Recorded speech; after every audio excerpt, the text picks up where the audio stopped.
2026 ವಿಧಾನಸಭಾ ಚುನಾವಣೆಯಲ್ಲಿ ನಟ ವಿಜಯ್ ಅವರು ತಮಿಳುನಾಡು ರಾಜಕಾರಣದಲ್ಲಿ ಚರಿತ್ರೆಯನ್ನ ಸೃಷ್ಟಿ ಮಾಡಿದ್ರು. ಅದೇ ಚರಿತ್ರೆಯನ್ನ ಮತ್ತೊಂದು ಚರಿತ್ರೆಯಾಗಿ ಸೇರಿಸಲಿಕ್ಕೆ ಡಿಎಂಕೆ ಮತ್ತೆ NADMK ಇವರಿಬ್ರು ಕೂಡ ಮೈತ್ರಿ ಆಗ್ತಾ ಇದ್ದಾರೆ. ಅಂದ್ರೆ ಆತನನ್ನ ಸಿಎಂ ಮಾಡಬಾರ್ದು ಅನ್ನೋ ಕಾರಣಕ್ಕಾಗಿ, ಮೂರನೇ ವ್ಯಕ್ತಿಗೆ ಅವಕಾಶ ಕೊಡಬಾರ್ದು ಅನ್ನೋ ಕಾರಣಕ್ಕಾಗಿ ಚರಿತ್ರೆಯನ್ನ ಸೃಷ್ಟಿ ಮಾಡ್ಲಿಕ್ಕೆ ಡಿಎಂಕೆ ಮತ್ತೆ NADMK ಮುಂದಾಗ್ತಿರುವಂತದ್ದು ಕೂಡ ನಾವು ಇಲ್ಲಿ ನೋಡಬಹುದಾಗಿರುವಂತದ್ದು. ಸಂಸದರಾಗಿರ್ತಕ್ಕಂಥ ತಂಬಿದೊರೆ ಅವರು ಎಡುಪಡಿ ಪಳನಿಸ್ವಾಮಿ ಮುಖ್ಯಮಂತ್ರಿ ಆಗ್ತಾರೆ, ನಾವು ಸರ್ಕಾರವನ್ನ ರಚನೆ ಮಾಡ್ತೇವೆ ಅನ್ನುವಂತಹ ಸ್ಫೋಟಕ ಮಾಹಿತಿ ಇಡೀ ತಮಿಳುನಾಡಾದ್ಯಂತ ಸಾಕಷ್ಟು ಸಂಚಲನ ಉಂಟು ಮಾಡಿದೆ ಅಂತ ಹೇಳ್ಬೋದು. ನಮಗೆ ಸಿಕ್ಕಿರುವಂತಹ ಮಾಹಿತಿ ಪ್ರಕಾರ NADMK NDA ಮೈತ್ರಿಕೂಟದಿಂದ ಆಚೆ ಬಂದಿದೆ ಅಂತ ಹೇಳಲಾಗ್ತಿದೆ. 24 ತಾಸುಗಳಲ್ಲಿ 3 ಬಾರಿ ರಾಜ್ಯಪಾಲರನ್ನ ಭೇಟಿಯನ್ನ ವಿಜಯ್ ಮಾಡಿದ್ರು ಕೂಡ, ರಾಜ್ಯಪಾಲರನ್ನ ಮನವೊಲಿಸುವಂತಹ ಸಾಕಷ್ಟು ತಂತ್ರಗಾರಿಕೆಗಳು ಮಾಡಿದ್ರು ಕೂಡ ರಾಜ್ಯಪಾಲರು ಅದಕ್ಕೆ ಹೋಗ್ತಾ ಇಲ್ಲ. NADMK ಮತ್ತೆ DMK ಪಕ್ಷದ ನಾಯಕರುಗಳಿಗೆ TVK ಶಾಸಕರು ಒಂದು ಬ್ಲಾಕ್ ಮೇಲ್ ಕೂಡ ಮಾಡ್ತಾ ಇದ್ದಾರೆ. ನೀವೇನಾದ್ರೂ ಇಬ್ರು ಒಂದಾಗಿ ಸರ್ಕಾರವನ್ನ ರಚನೆ ಮಾಡ್ಲಿಕ್ಕೆ ಮುಂದಾದಂತಹ ಸಂದರ್ಭದಲ್ಲಿ TVKಯ 107 ಮಂದಿ ಶಾಸಕರು ಸಾಮೂಹಿಕ ರಾಜೀನಾಮೆನ ಕೊಡ್ತೇವೆ ಕೂಡ ಎಚ್ಚರಿಕೆಯನ್ನ ಕೂಡ ಕೊಡ್ತಾ ಇರುವಂತದ್ದು. DMK ಅಂದ್ರೆ NADMK ಹೊರ ಬಂದಿರೋ ಕಾರಣಕ್ಕಾಗಿ ಅವರಿಬ್ರು ಯಾವಾಗ ಬೇಕಾದ್ರೂ ಹೊಂದಾಗಬಹುದು. ಅಂದ್ರೆ ದ್ರಾವಿಡ ನೆಲದಲ್ಲಿ ಮೂರನೇ ವ್ಯಕ್ತಿಗೆ ನಾವು ಅವಕಾಶವನ್ನ ಕೊಡಬಾರ್ದು, ನಾವು ಆಗ್ಬೇಕು ಇಲ್ಲ ನೀವು ಆಗ್ಬೇಕು. ಈ ಒಂದು ತಮಿಳುನಾಡು ರಾಜಕಾರಣದಲ್ಲಿ ಕಳೆದ 50 ರಿಂದ 60 ವರ್ಷಗಳಿಂದಲೂ ಕೂಡ ಇದೇ ನಡೀತಿತ್ತು. ಮೂರನೇ ವ್ಯಕ್ತಿಗೆ ನಾವು ಯಾಕೆ ಅಧಿಕಾರವನ್ನ ಕೊಡಬೇಕು? ಅವ್ರ TVKಯನ್ನ ದೂರವಿಟ್ಟು DMK ಮತ್ತೆ NADMK ಇಬ್ರು ಕೂಡ ಸರ್ಕಾರ ರಚನೆಯನ್ನ ಮಾಡುವಂತಹ ಸಾಧ್ಯತೆಗಳಿದೆ. ಸಿಎಂ ಆಗಿ ಎಡುಪಾಡಿ ಪಳನಿಸ್ವಾಮಿ, DCM ಆಗಿ ಉದಯನಿಧಿ ಸ್ಟಾಲಿನ್ ಅವರು ಕೂಡ ಅಧಿಕಾರವನ್ನ ತೆಗೆದುಕೊಳ್ಳುವಂತಹ ಸಾಧ್ಯತೆಗಳು ಇರುವಂತದ್ದು. ಎಲ್ಲೋ ಕೂಡ ಸಿನಿಮಾ ಸ್ಟೈಲ್ ನಲ್ಲೇ ವಿಜಯ್ ಅವರ ಒಂದು ಪರಿಸ್ಥಿತಿ ಕೂಡ ಆಗಿರುವಂತದ್ದು. ಕ್ಲೈಮ್ಯಾಕ್ಸ್ ನಲ್ಲಿ ಯಾರು ಮುಖ್ಯಮಂತ್ರಿ ಆಗ್ತಾರೆ? ವಿಜಯ್ ಆಗ್ತಾರ, ಎಡುಪಾಡಿ ಪಳನಿಸ್ವಾಮಿ ಆಗ್ತಾರ? ಡೈರೆಕ್ಟರ್ ಯಾರು ಅಂತ ನೀವು ಕೇಳಬಹುದು, ಅದು ರಾಜ್ಯಪಾಲರ ಅಂತ ನಾವು ಹೇಳ್ಬೋದು. ತಮಿಳುನಾಡು ರಾಜಕಾರಣ ಬಗ್ಗೆ ನಾವು ನಿನ್ನೆ ಒಂದು ಊಹೆನ ಮಾಡಿದ್ವಿ. DMK ಮತ್ತೆ NADMK ಇಬ್ರು ಕೂಡ ಮೈತ್ರಿಯಾಗಿ ಸರ್ಕಾರವನ್ನ ರಚನೆ ಮಾಡ್ತಾರೆ ಅಂತ ಹೇಳಿ ನಾವು ಒಂದಿಷ್ಟು ಸಾಧ್ಯತೆಗಳ ಬಗ್ಗೆ ಬಹಳಷ್ಟು ವಿಶ್ಲೇಷಣೆ ಕೂಡ ಮಾಡಿದ್ದೆ. ಅವೆಲ್ಲವೂ ಕೂಡ ನಿಜವಾದಂತಹ ಕಾಲ ಸನ್ನಿಹಿತ ಆಗಿದೆ ಅಂತ ಹೇಳ್ಬೋದು. ಯಾಕಂದ್ರೆ ಇವಾಗಲೇ DMK ಮತ್ತೆ NADMK ಮೈತ್ರಿ ಆಗ್ತಾರೆ, ಸರ್ಕಾರವನ್ನ NADMK ಮಾಡೇ ಮಾಡುತ್ತೆ ಅಂತ ಹೇಳಿ NADMK ಸಂಸದರಾಗಿರ್ತಕ್ಕಂತಹ ತಂಬಿದೊರೆ ಅವರು ಸ್ಫೋಟಕ ಹೇಳಿಕೆನೇ ತಮಿಳುನಾಡು ನೆಲದಲ್ಲಿ ನಿಂತ್ಕೊಟ್ಟಿರುವಂತದ್ದು. ಇಲ್ಲೊಂದ್ ಕಡೆ DMK ಮತ್ತೆ NADMK ಇಬ್ರು ಶಾಸಕರು ಕೂಡ ರೆಸಾರ್ಟ್ ನಲ್ಲಿ ಇರುವಂತದ್ದು. ಸೊ ಅವರು ಇವತ್ತು ಸಂಜೆ ಒಳಗೆ ತಮ್ಮ ಅಭಿಪ್ರಾಯವನ್ನು ಕೂಡ ಸಂಗ್ರಹಿಸ್ತಾರೆ. ನಾವು ಮೈತ್ರಿ ಪಕ್ಷಗಳು ಸರ್ಕಾರವನ್ನು ರಚನೆ ಮಾಡ್ತೇವೆ ಅಂತ ಹೇಳಿ ಸ್ಪಷ್ಟವಾಗಿ ಸಂಜೆ ಅವರು ತಮ್ಮ ತೀರ್ಮಾನವನ್ನು ತೆಗೆದುಕೊಳ್ಳುವಂತಹ ಸಾಧ್ಯತೆ ಇದೆ. ಇನ್ನೊಂದ್ ಕಡೆ ಸ್ಟಾಲಿನ್ ಅವರು ನಾವು ಸರ್ಕಾರವನ್ನ ರಚನೆ ಮಾಡೋದಿಲ್ಲ, ಆ ಭಯ TVK ಮುಖ್ಯಸ್ಥ ನಟ ವಿಜಯ್ಗೆ ಬೇಡ, ವಿಜಯ್ 6 ತಿಂಗಳು ಮುಖ್ಯಮಂತ್ರಿಯಾಗಿ ಇರ್ಲಿ ಅಂತೇಳಿ ಸ್ಟಾಲಿನ್ ಕೂಡ ಹೇಳ್ತಾರೆ. ಮತ್ತೊಂದ್ ಕಡೆ NADMK ಮುಖ್ಯಸ್ಥ ಎಡುಪಾಡಿ ಪಳನಿಸ್ವಾಮಿ ಅವರು ಸರ್ಕಾರವನ್ನು ನಾವೇ ಮಾಡ್ತೀವಿ ಅಂತ ಹೇಳ್ತಾರೆ. ಎಲ್ಲೊಂದ್ ಕಡೆ ಅವರಿಬ್ಬರ ಗೊಂದಲ ಸ್ಟೇಟ್ಮೆಂಟ್, ಎಲ್ಲೊಂದ್ ಕಡೆ TVK ಮುಖ್ಯಸ್ಥ ನಟ ವಿಜಯ್ಗೆ ಒಂದ್ ರೀತಿ ವಿಜಯ್ ಅವರಿಗೆ ಒಂದು ರೀತಿ ಗೊಂದಲಮಯ ವಾತಾವರಣ ಕೂಡ ಆಗಿರುವಂತದ್ದು. ಈಗಾಗಲೇ ರಾಜ್ಯಪಾಲರಾಗಿರ್ತಕ್ಕಂತಹ ರಾಜೇಂದ್ರ ವಿಶ್ವನಾಥ್ ಅವರು ವಿಜಯ್ ಅವರಿಗೆ ಒಂದು ಭರವಸೆಯನ್ನು ಕೊಟ್ಟಿದ್ದಾರೆ. ನಿಮ್ಮನ್ನ ಹೊರತುಪಡಿಸಿ ಯಾರಿಗೂ ಕೂಡ ಸರ್ಕಾರವನ್ನ ರಚನೆ ಮಾಡಲಿಕ್ಕೆ ಅವಕಾಶವನ್ನ ಕೊಡೋದಿಲ್ಲ, ಯಾಕಂದ್ರೆ ನೀವು ಅತಿ ದೊಡ್ಡ ಪಕ್ಷವಾಗಿ ಹೊರಹೊಮ್ಮಿದ್ದೀರಿ, ಜನಾದೇಶ ನಿಮ್ಮ ಪರವಾಗಿದೆ, ಸರ್ಕಾರವನ್ನ ರಚನೆ ಮಾಡುವಂತಹ ಸಂದರ್ಭ ಬಂದಂತಹ ಸಂದರ್ಭ ನಿಮಗೆ ಮಾತ್ರ ನಾನು ಅವಕಾಶ ಕೊಡ್ತೀನಿ, ಬೇರೆ ಯಾವ ಪಕ್ಷಕ್ಕೂ ಕೊಡಲ್ಲ ಅಂತ ಹೇಳಿ ರಾಜ್ಯಪಾಲರು ಭರವಸೆ ಕೊಟ್ಟಿದ್ದಾರೆ. ಆದ್ರೆ ಎಡುಪಾಡಿ ಪಳನಿಸ್ವಾಮಿ ಮತ್ತೆ ಸ್ಟಾಲಿನ್ ಏನಾದ್ರೂ ಕಸರತ್ತು ಮಾಡಿ ಆ ಮೈತ್ರಿ ಪಕ್ಷಗಳು ಮತ್ತೆ ಒಂದಾಗಬಹುದು. ಯಾಕಂದ್ರೆ DMK ಅಂದ್ರೆ NADMK ಹೊರ ಬಂದಿರೋ ಕಾರಣಕ್ಕಾಗಿ ಅವರಿಬ್ರು ಯಾವಾಗ ಬೇಕಾದ್ರೂ ಹೊಂದಾಗಬಹುದು. ಅಂದ್ರೆ ದ್ರಾವಿಡ ನೆಲದಲ್ಲಿ ಮೂರನೇ ವ್ಯಕ್ತಿಗೆ ನಾವು ಅವಕಾಶವನ್ನ ಕೊಡಬಾರ್ದು, ನಾವು ಆಗ್ಬೇಕು ಇಲ್ಲ ನೀವು ಆಗ್ಬೇಕು. ಈ ಒಂದು ತಮಿಳುನಾಡು ರಾಜಕಾರಣದಲ್ಲಿ ಕಳೆದ 50 ರಿಂದ 60 ವರ್ಷಗಳಿಂದಲೂ ಕೂಡ ಇದೇ ನಡೀತಿತ್ತು. ಒಂದ್ಸಲ NADMK, ಒಂದ್ಸಲ DMK, ಈ ರೀತಿ ಇದ್ದಂತಹ ಸಂದರ್ಭದಲ್ಲಿ ಮೂರನೇ ವ್ಯಕ್ತಿಗೆ ನಾವು ಯಾಕೆ ಅಧಿಕಾರವನ್ನು ಕೊಡಬೇಕು, ಅವ್ರನ್ನ ಸಂಪೂರ್ಣ ವಿಜಯನ್ನ ದೂರ ಇಡಬೇಕು ಅಂತ ಹೇಳಿದ್ರೆ ನಾವಿಬ್ರು ಮೈತ್ರಿಯನ್ನ ಮಾಡಿಕೊಂಡು ಸರ್ಕಾರವನ್ನ ರಚನೆ ಮಾಡೋಣ, ಮ್ಯಾಂಡೇಟ್ರಿ ನಾವು ತೋರ್ಸೋಣ. ಯಾಕಂದ್ರೆ ಈಗಾಗಲೇ TVK ಇರುವಂತದ್ದು ಸಂಖ್ಯಾಬಲ 112 ಇರುವಂತದ್ದು. ಇಲ್ಲಿ CPIM ಮತ್ತೆ CPI ಇಬ್ರು ಸೇರಿದ್ರು ಕೂಡ 116 ಆಗುತ್ತೆ. ಆದ್ರೆ ಇನ್ನೂ ಕೂಡ ಇಬ್ರು ಬೆಂಬಲ ಅವ್ರಿಗೆ ಬೇಕಾಗಿರೋ ಕಾರಣಕ್ಕಾಗಿ ಯಾವ ಕ್ಷಣದಲ್ಲಾದ್ರೂ ಕೂಡ TVKಯನ್ನ ದೂರವಿಟ್ಟು DMK ಮತ್ತೆ NADMK ಇಬ್ರು ಕೂಡ ಸರ್ಕಾರ ರಚನೆಯನ್ನ ಮಾಡುವಂತಹ ಸಾಧ್ಯತೆಗಳಿದೆ. ಇವತ್ತು ಸಂಜೆ ಒಳಗೆ ಅವರು ತಮ್ಮ ಅಭಿಪ್ರಾಯವನ್ನು ತಿಳಿಸ್ತಾರೆ. ಮತ್ತೊಂದ್ ಕಡೆ NADMK ಸಂಸದರಾಗಿರ್ತಕ್ಕಂಥ ತಂಬಿದೊರೆ ಅವರು ಎಡುಪಾಡಿ ಪಳನಿಸ್ವಾಮಿ ಮುಖ್ಯಮಂತ್ರಿ ಆಗ್ತಾರೆ, ನಾವು ಸರ್ಕಾರವನ್ನ ರಚನೆ ಮಾಡ್ತೇವೆ ಅನ್ನುವಂತಹ ಸ್ಫೋಟಕ ಮಾಹಿತಿ ಇಡೀ ತಮಿಳುನಾಡಾದ್ಯಂತ ಸಾಕಷ್ಟು ಸಂಚಲನ ಉಂಟು ಮಾಡಿದೆ ಅಂತ ಹೇಳ್ಬೋದು.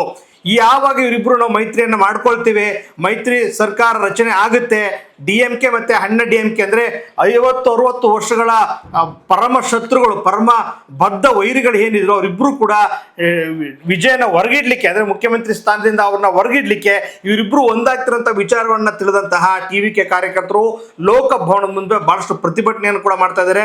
ಮತ್ತೊಂದ್ ಕಡೆ ಅಣ್ಣಾ DMK ಮತ್ತೆ DMK ಪಕ್ಷದ ನಾಯಕರುಗಳಿಗೆ TVK ಶಾಸಕರು ಒಂದು ಬ್ಲಾಕ್ ಮೇಲ್ ಕೂಡ ಮಾಡ್ತಾ ಇದ್ದಾರೆ. ನೀವೇನಾದ್ರೂ ಇಬ್ರು ಒಂದಾಗಿ ಸರ್ಕಾರವನ್ನ ರಚನೆ ಮಾಡ್ಲಿಕ್ಕೆ ಮುಂದಾದಂತಹ ಸಂದರ್ಭ ನಾವು 107 ಮಂದಿ ಶಾಸಕರು, TVKಯ 107 ಮಂದಿ ಶಾಸಕರು ಸಾಮೂಹಿಕ ರಾಜೀನಾಮೆನ ಕೊಡ್ತೇವೆ.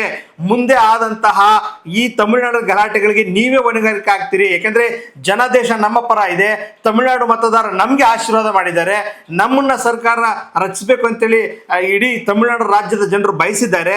ಅದರ ತದ್ವಿರುದ್ಧವಾಗಿ ನೀವೇನಾದ್ರೂ ಸರ್ಕಾರ ಮಾಡ್ಲಿಕ್ಕೆ ಹೋದಂತಹ ಸಂದರ್ಭದಲ್ಲಿ ನಾವು ಸಾಮೂಹಿಕ ರಾಜೀನಾಮೆನ ಕೊಡ್ತೇವೆ, ಜೊತೆಗೆ ನಿಮ್ಮ ವಿರುದ್ಧ ನಿರಂತರವಾದಂತಹ ಪ್ರತಿಭಟನೆಯನ್ನ ಮಾಡ್ತೇವೆ ಎನ್ನುವಂತಹ ನಿಟ್ಟಿನಲ್ಲಿ ಈಗಾಗಲೇ TVK ಶಾಸಕರು ಕೂಡ ಎಚ್ಚರಿಕೆಯನ್ನ DMK ಮತ್ತೆ ಅಣ್ಣಾ DMK ಇಬ್ಬರಿಗೂ ಕೂಡ ಕೊಡ್ತಾ ಇರುವಂತದ್ದು.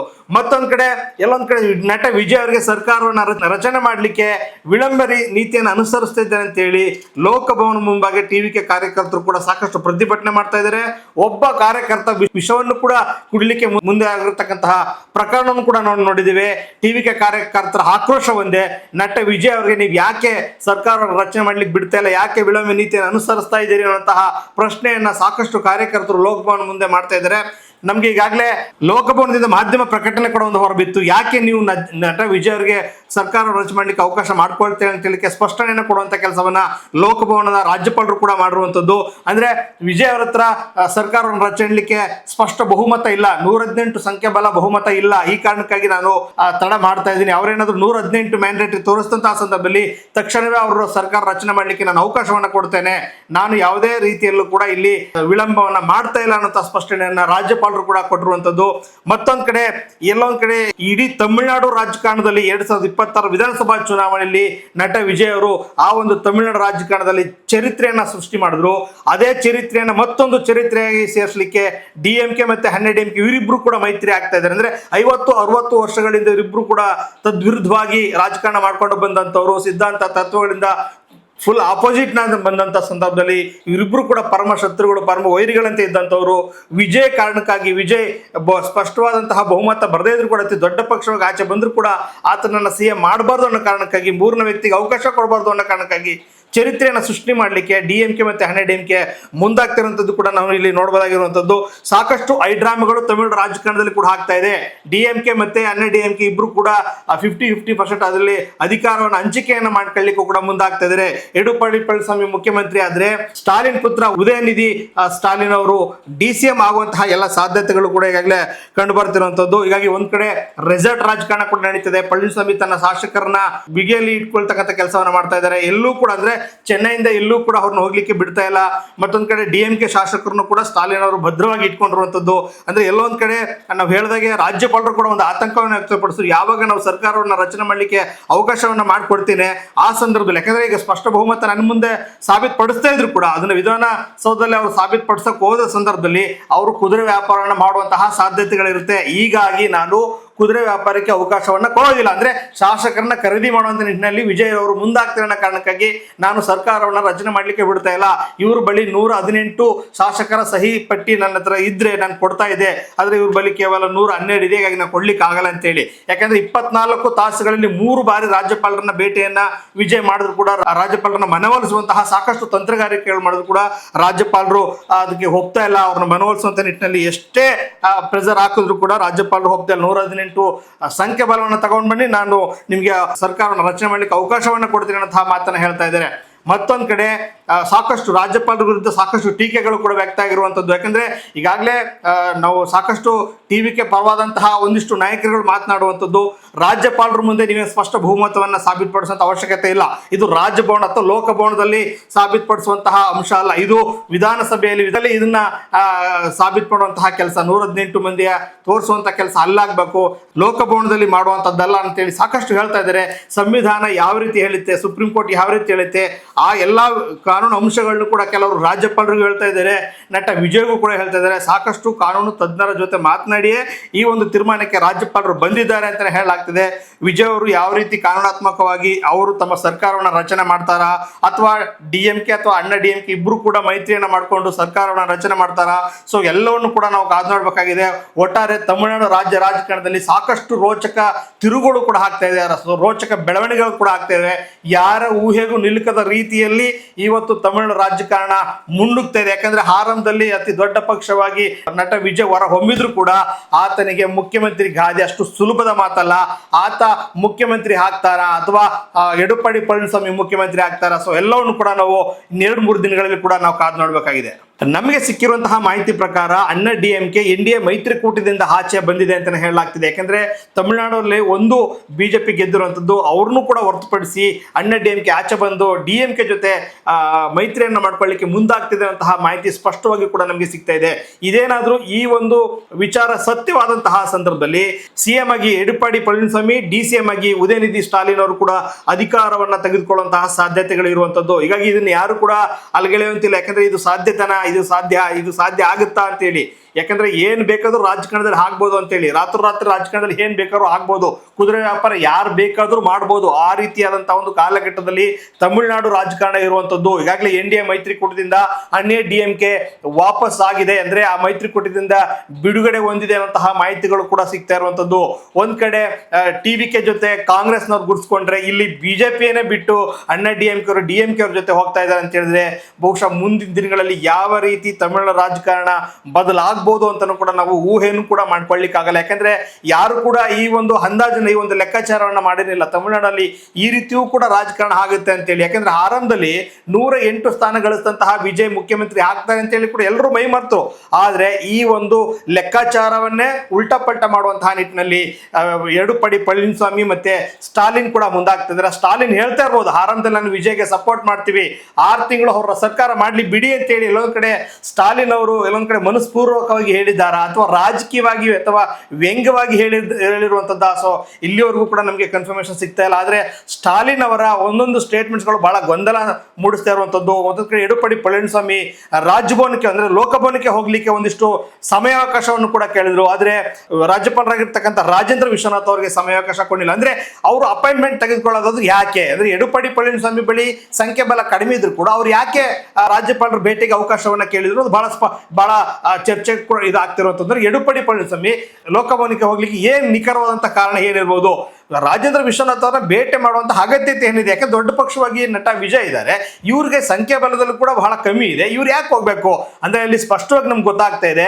ಅಣ್ಣಾ DMK ಮುಖ್ಯಸ್ಥ ಎಡಪ್ಪಾಡಿ ಪಳನಿಸ್ವಾಮಿ ಅವರು ನಮ್ಮ ಪಕ್ಷ ಮೈತ್ರಿ ಪಕ್ಷವಾಗಿ ಹೊರಹೊಮ್ತಾ ಇದೆ, ನಾವು ಸರ್ಕಾರವನ್ನ ರಚನೆ ಮಾಡ್ತೇವೆ, ಹೀಗಾಗಿ ನಮ್ಗೆ ಅವಕಾಶವನ್ನ ಕೊಡಿ ಅಂತ ಹೇಳಿ ರಾಜ್ಯಪಾಲರ ಭೇಟಿಗೆ ಅವಕಾಶವನ್ನ ತೆಗೆದುಕೊಳ್ತಾ ಇದ್ದಾರಾ. ಹಾಗಾಗಿ ಅವ್ರ ಅಪಾಯಿಂಟ್ಮೆಂಟ್ಗೆ ಅವರು ಒಂದಿಷ್ಟು ಓಡಾಟವನ್ನ ನಡೆಸ್ತಾ ಇದ್ದಾರಾ. ಸೊ ಹೀಗಾಗಿ ಎಲ್ಲೊಂದ್ ಕಡೆ ಎಡಪ್ಪಾಡಿ ಪಳನಿಸ್ವಾಮಿ ಅವರು ಒಂದೇ ರೀತಿಯಾದಂತಹ ರಾಜಕಾರಣ ಮಾಡ್ತಾ ಇಲ್ಲ, ಎಲ್ಲಾ ರೀತಿಯಾದಂತಹ ರಾಜಕಾರಣಗಳು ಕೂಡ ಮಾಡ್ತಾ ಇರುವಂತದ್ದು. ಮತ್ತೊಂದ್ ಕಡೆ ಅವರ ಶಾಸಕರನ್ನ ರೆಸಾರ್ಟ್ಗೆ ಕಳಿಸಿದ್ದಾರೆ. ಯಾರಾದ್ರೂ ಕುದುರೆ ವ್ಯಾಪಾರ ಮಾಡ್ಬಿಡ್ತಾರೋ ಅಂದ್ರೆ ಪ್ರಮುಖವಾಗಿ TVK ಮಾಡ್ಬಿಡ್ತಾರೆ ಅಂತ ಹೇಳಿ ಅವ್ರ ಭಯ ಇರುವಂತದ್ದು. ಹೀಗಾಗಿ ಏನ್ ಬೇಕಾದ್ರೂ ತಮಿಳು ರಾಜ್ಯ ರಾಜಕಾರಣದಲ್ಲಿ ಆಗ್ಬಹುದು. ನಮಗೆ ಸಿಕ್ಕಿರುವಂತಹ ಮಾಹಿತಿ ಪ್ರಕಾರ DMK ಮತ್ತೆ ಅಣ್ಣಾ DMK ಎರಡೂ ಪಕ್ಷಗಳು ಮೈತ್ರಿಯನ್ನು ಮಾಡಿಕೊಂಡು ಸರ್ಕಾರವನ್ನ ರಚನೆ ಮಾಡ್ತಾರೆ. 50-50 ಅಂದ್ರೆ 2.5 ವರ್ಷ ಇವರು 2.5 ವರ್ಷ ಅವರು ಅನ್ನೋದ್ರ ಬಗ್ಗೆ ಕೂಡ ಒಂದಿಷ್ಟು ಮಾಹಿತಿಗಳು ಸಿಗ್ತಾ ಇದೆ. ಮೊದಲಿಗೆ ಎಡಪ್ಪಾಡಿ ಪಳನಿಸ್ವಾಮಿ CM ಆದ್ರೆ ಉದಯನಿಧಿ ಸ್ಟಾಲಿನ್ ಅವರು DCM ಆಗ್ತಾರೆ ಅಂತ ಕೂಡ ಆರಂಭದಲ್ಲಿ ಹೇಳಲಾಗ್ತಿದೆ. ನೆಕ್ಸ್ಟ್ 2.5 ವರ್ಷ ಮುಗಿದ್ಮೇಲೆ DMK ಯಾರು ಬೇಕಾದ್ರೂ ಮುಖ್ಯಮಂತ್ರಿಗಳಾಗಬಹುದು, ಅಣ್ಣಾ DMK ಉಪಮುಖ್ಯಮಂತ್ರಿ ಸ್ಥಾನವನ್ನು ಕೊಡುವಂತಹ ಸಾಧ್ಯತೆಗಳಿದೆ. ಹೀಗಾಗಿ ತಮಿಳುನಾಡು ರಾಜ್ಯ ರಾಜಕಾರಣದಲ್ಲಿ ಸಾಕಷ್ಟು ರಣರೋಚಕವಾದಂತಹ ತಿರುವುಗಳು ನಮಗೆ ಕಾಣಿಸ್ತಿರುವಂತ ನಟ ವಿಜಯ್ಗೆ ಮುಖ್ಯಮಂತ್ರಿ ಗಾದಿ ಅಷ್ಟು ಸುಲಭವಾಗಿ ಕಾಣ್ತಾ ಇಲ್ಲ. ಈ ಎಲ್ಲಾ ಪ್ಲಾನ್ಗಳನ್ನ ಮತ್ತೆ ಯಾವ ರೀತಿ ಉಲ್ಟಾ ಪಲ್ಟಾ ಮಾಡುವಂತಹ ನಿಟ್ಟಿನಲ್ಲಿ ನಟ ವಿಜಯ್ ಕೂಡ ಮುಂದಾಗ್ತಾರೆ ಅಂತ ನಾವು ಕಾಣಬಹುದು. ಯಾಕಂದ್ರೆ ಹೇಳಿಕೆಯಲ್ಲಿ ವಿಜಯ್ ಅವರು ನಟರಾಗಿರೋ ಕಾರಣಕ್ಕಾಗಿದ್ರೆ ಸಿನಿಮಾ ಸ್ಟೈಲ್ ನಲ್ಲೇ ಈ ಒಂದು ತಮಿಳುನಾಡು ರಾಜಕಾರಣ ಕೂಡ ಮುಂದುವರೆತಿದೆ. ಫೈನಲ್ ಅಂದ್ರೆ ಕ್ಲೈಮ್ಯಾಕ್ಸ್ ನಲ್ಲಿ ಯಾರು ಮುಖ್ಯಮಂತ್ರಿ ಆಗ್ತಾ ಅನ್ನೋದು ಬಹಳ ಕುತೂಹಲಕರವಾದಂತಹ ಒಂದು ಅಂಶ ಅಂತ ಹೇಳ್ಬೋದು. ಯಾಕಂದ್ರೆ ಸಾಕಷ್ಟು ಫಿಲ್ಮ್ಗಳಲ್ಲಿ ನೋಡ್ಬೋದು ನಾವು ಈ ರೀತಿ ಹಗ್ಗ ಜಗ್ಗಾಟಗಳಾಗುವಂಥದ್ದು, ರಾಜ್ಯಪಾಲರ ಭೇಟಿಗೆ ಅವಕಾಶ ಕೊಡದೇ ಇರುವಂಥದ್ದು, ರಾಜ್ಯಪಾಲರು ಸಹಕಾರವನ್ನ ಕೊಡದೇ ಇರುವಂಥದ್ದು, ಸರ್ಕಾರ ರಚನೆ ಮಾಡ್ಲಿಕ್ಕೆ ಒಂದಿಷ್ಟು ಓಡಾಟಗಳಾಗುವಂಥದ್ದು, ಪರದಾಟಗಳಾಗುವಂಥದ್ದು ಎಲ್ಲೋ ಕೂಡ ಸಿನಿಮಾ ಸ್ಟೈಲ್ ನಲ್ಲೇ ಸಿನಿಮಾ ರೀತಿಯಲ್ಲೇ ವಿಜಯ್ ಅವರ ಒಂದು ಪರಿಸ್ಥಿತಿ ಕೂಡ ಆಗಿರುವಂಥದ್ದು. ಅಂದ್ರೆ ಡೈರೆಕ್ಟರ್ ಯಾರು ಅಂತ ನೀವು ಕೇಳಬಹುದು, ಅದು ರಾಜ್ಯಪಾಲರು ಅಂತ ನಾವು ಹೇಳ್ಬೋದು. ಯಾಕಂದ್ರೆ ಆ ರೀತಿಯಾದಂತಹ ಹೋರಾಟವನ್ನ ಇವ್ರು ಕೊಡ್ತಾ ಇದ್ದಾರೆ, ಹೋರಾಟವನ್ನ ನಟ ವಿಜಯ್ ಅವರು ಕೂಡ ನಡೆಸ್ತಾ ಇದ್ದಾರೆ. ಇವರಿಬ್ಬರ ಮಧ್ಯೆ ಸ್ಟಾಲಿನ್, ಎಡುಪಡಿ ಪಳನಿಸ್ವಾಮಿ ಒಂದಿಷ್ಟು ಗೇಮ್ಗಳನ್ನ ಆಡ್ತಾ ಇದ್ದಾರೆ. ನಿಜಕ್ಕೂ ಇದು ಒಂದು ರೀತಿ ಸಿನಿಮಾ ರೀತಿಯಲ್ಲಿ ಹೋಗ್ತಾ ಇದೆ. ಕ್ಲೈಮ್ಯಾಕ್ಸ್ ನಲ್ಲಿ ಯಾರು ಮುಖ್ಯಮಂತ್ರಿ ಆಗ್ತಾರೆ, ವಿಜಯ್ ಆಗ್ತಾರಾ, ಎಡುಪಡಿ ಪಳನಿಸ್ವಾಮಿ ಆಗ್ತಾರಾ, ಎಲ್ಲವನ್ನು ಕೂಡ ನಾವು ಕಾದು ನೋಡ್ಬೇಕಾಗಿದೆ.